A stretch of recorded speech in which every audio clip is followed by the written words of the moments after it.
Okay, this is Alonzo. I'm Jen, and we're going to do a mane pull. I noticed that his mane is not too bad. It's a little long.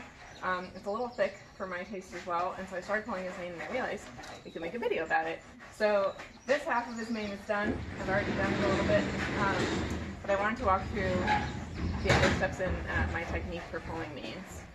The normal way to pull a mane, which is what I'm going to do on the bottom half here, is using a special mane pulling comb.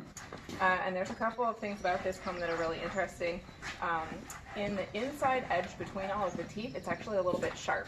So sometimes it'll help to cut the hairs instead of just ripping them out, which is handy. And it's also usually pretty short, which will come in really handy when you go to use it. So what I like to do is find the longest part of a horse's mane, which is usually the thinnest at the very tip, and grab that with my fingers. And then I take the comb and you run the hair backwards. And what this will do is it'll reveal only the longest hairs of the horse's mane. So all the short ones you leave intact. Then what I do is I wrap the hair around the comb. This is where it comes in handy that it's nice and short because you're not going to be hurting yourself on it. And once you have the hair fully wrapped around, you just pull it out really quickly. And what that'll do is rip all of the hair out, most of it from the ends, and some of it might break in the middle, and that's also fine because it'll help give you a difference in length in the bottom of the horse's mane, which looks a little bit more natural.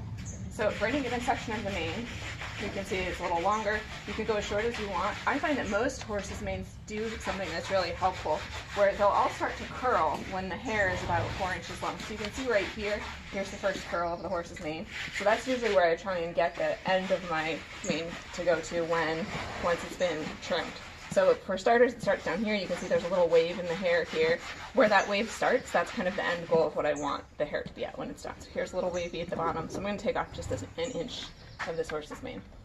So again, starting at the longest part, run it up, wrap it around, pull it out. And you want to try and make that pull as forceful and as quick as possible. That'll make it as painless as possible for the horse. Most horses don't actually feel any pain when you pull their manes out, which is nice. Some of them do, and you can be a little bit more careful with a horse that has a more sensitive neck. One thing you can do is you can take out less hair at a time. So if you have a horse with a really sensitive mane, making sure that the amount of hair you pull out is really minimal. That'll decrease the amount of discomfort they're experiencing when you pull the hair out. Another thing you can do, and I'll demonstrate that up here at the top of his mane, is to do what I call scissoring a mane instead of pulling a mane. So this is really useful if you have a horse that has a sensitive neck. It's also really good if your horse's hair is pretty thin. And so I almost always do this at the very top of a mane, at the very bottom, where it's a little thinner, is instead of pulling the hairs out, because it's already fairly thin, you just want to shorten it. So you follow the same general pattern of grabbing the hair at the bottom and running it up. But then instead of pulling all of this hair out from the root, what I do is I take a pair of scissors and I'll cut the hair at an angle through the middle of that area, at about the length you want to have the rest of the mane at. And if you do that only on the longest hairs, you'll still end up with the natural look at the bottom, which is much better than if you were just to take the scissors and hack at the mane across the bottom. So again, you can take the longest bit, thin it out so you're only cutting the longest hairs, cut the hair at an angle, and then pull it back down. And you can see the mane will start to get a little shorter without getting any thinner.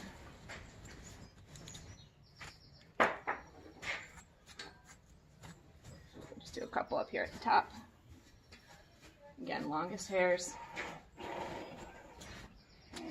angle cut, pull it down, and again, longest hairs, angle cut, pull it down. You can see the very end starting to get a little shorter here. He's got a pretty thick mane everywhere except for the bottom and the top, so I'm probably only going to do this for maybe 2 inches of hair up here. We'll see how it goes. A little shorter.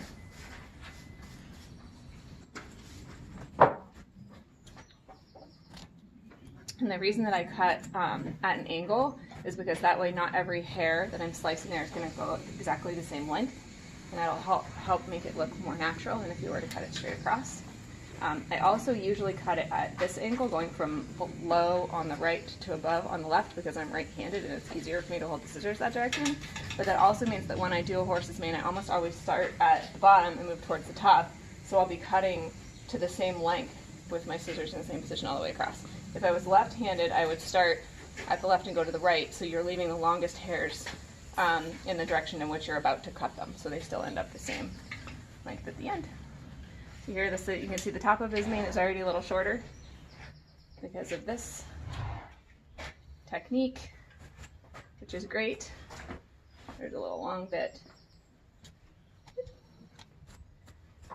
And the bottom, I did the same thing down here where it's thin at the end.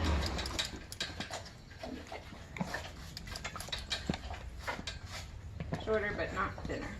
And I'm going to keep doing that through the middle with the regular pulling, not the scissors, until we get all of his mane to be about 4 inches long. That's an ideal length for braiding, about 4-inch long length, because you can get lots of really little beautiful braids in there for hunter braids.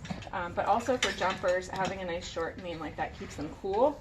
So it's really important in the summer. They don't have like a huge bushel of hair they have to carry around with them, overheat.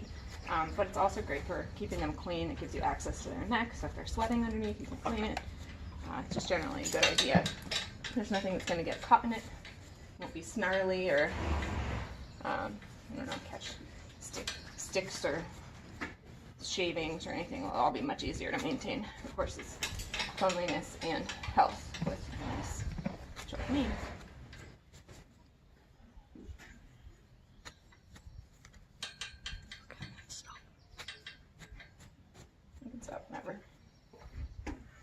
So now his mane is nice and short. You can see it's just starting to curve at the very bottom of it. So I've pulled off the whole bottom inch that made it a little bit too long. This will be nice and thin and light and perfect for summer. He'll be able to stay cool and I'll be able to keep him clean. What do you think, Alonzo?